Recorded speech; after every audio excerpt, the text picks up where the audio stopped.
Cancun, I'm in Mexico. However, I said I was going to talk about my visa process, what I did, just to guide you in case you want to come to Cancun or you want to travel to Mexico from Germany.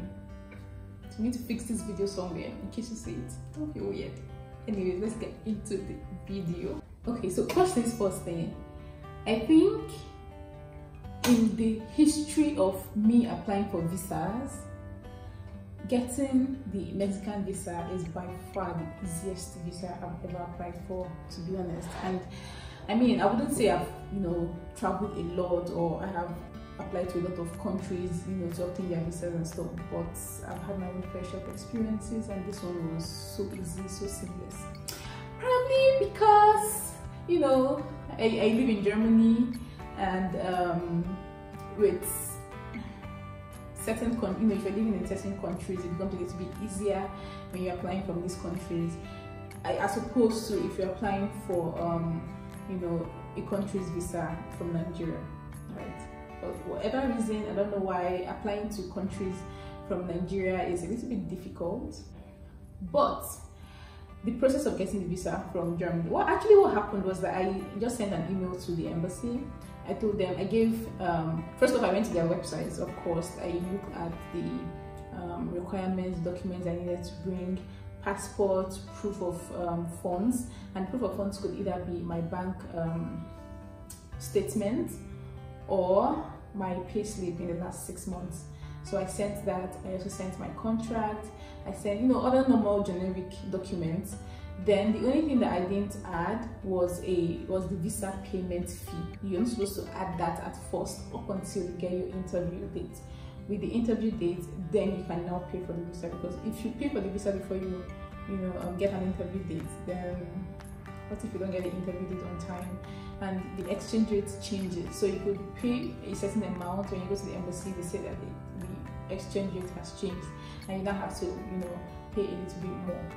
So I just went to the website, looked at the documents they requested for, mostly to prove my situation in Germany. What am I doing here in Germany? Am I legally resident in Germany? What is my job? I explained all of that. I sent it to them, and I sent the email today. In 2 days, like roughly a day or two, they sent me an email, confirming that they received my documents, and they gave me an interview date. The interview date was scheduled 2 weeks after I received the email. Then I went to the embassy. It was very it was so easy, and actually my interview was in the morning, around 9:30. So the embassy was pretty empty. I walked in. To be honest, I couldn't recognize the door to the embassy. The door is weird. It's a little bit narrow, so you would think it's like aesthetics. You think it was like maybe a pillar in the building. You don't really think it's a door, but it gives you vibe of a door because of the way it's structured. You're not really sure, it's a door. So when I went, I rang the bell. I rang for a number of times. I felt maybe nobody was really listening, or maybe that was not the correct entrance. So I went through the back. I met a policeman and I asked him that, okay, I wanted to go into the Mexican embassy, but I wasn't sure if that was the entrance. And he directed me. He just told me, yeah, that's the place. I should just keep ringing the bell because someone will respond to me. So I did that. And then this very nice, pretty lady, she responded, and she directed me to the floor where I was going to get my visa and appointment and stuff. One thing too to be aware of is when you get your appointment, if you're going to the embassy, you should actually print or come with copies of your original documents if you want to pick up a visa that day. This one is very important because I went to the embassy. My entire appointment took about 30 minutes and I had my visa. Like, they gave me the visa the same day. You get, of course they don't do visa on arrival, but yeah, I got my visa the same day. It's like a sticker. What's called the sticker type that you just put into your passport and stuff. Then when I got there, the process, they asked me a number of questions. They had like a proper interview. So when it was time for the interview, he asked me a couple of questions. What was I going to Mexico for how long? Am I meeting people there? you know, why did I choose Mexico? You know, it wasn't like difficult questions, just obvious questions you get, because you know, your girl is legal. I'm not going for any illegal thing. So, you know, he asked me all the questions. He also gave me a sheet that contained some questions that immigration in Mexico would possibly ask me. Right, so he told me to sign the documents. I told me I should also prepare for this question. Well, those questions were still, you know, normal stuff. Why are you in Germany? Why are you in Mexico? What are you coming here for? How long are you staying? Regular stuff. Then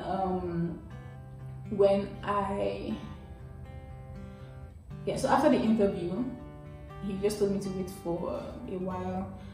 It took about 5 more minutes. My visa was ready, but they told me that because I paid a little bit earlier than the 1st of the month. So my visa interview was on the 1st of July, but I paid on the 28th of June, and so the exchange rate had changed. So I paid 45 euros, you know, at home, like previously if I came to the embassy. Then I had to give them 1 more euro. That was 46 euros in total, or 45 euros, I don't know, but I gave them 1 more euro, you know, in order to make up for the exchange rate.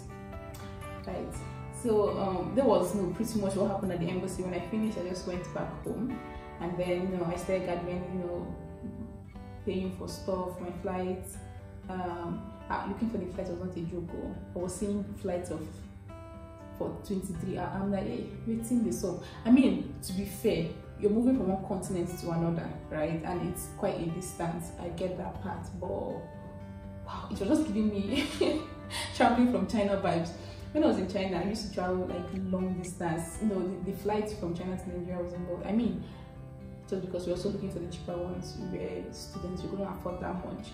So traveling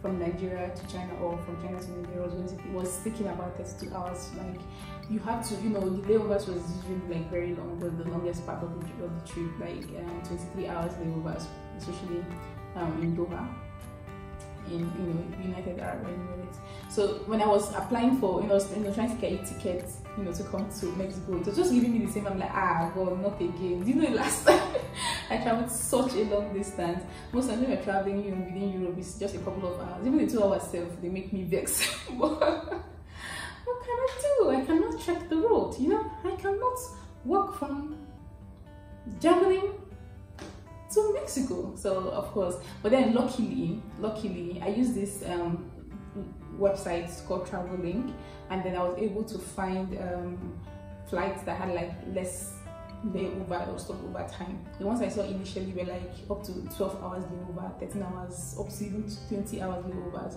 And I was like, what am I going to be doing? And I wasn't sure they were going to give me a hotel reservation, right? I remember I was only traveling for 8 days. So by the time I spent my whole time laying over, you know, at the hotel, laying over, you know, in different locations, so it was going to cut the whole experience. I mean, you know, we don't want that. So yeah, I finally found one. My first flight from Berlin to Zurich in Switzerland was for 1 hour and 25 minutes. However, the layover was for 4 hours, and then afterwards we traveled from Zurich to Cancun. The flight altogether was about, I don't know, 9, 10, 11 hours, but the overall, I actually thought it was 11 hours, but no, it was 17 hours, not a joke. My eyes saw my ears. But I mean, I kind of mentally prepared for the trip, right?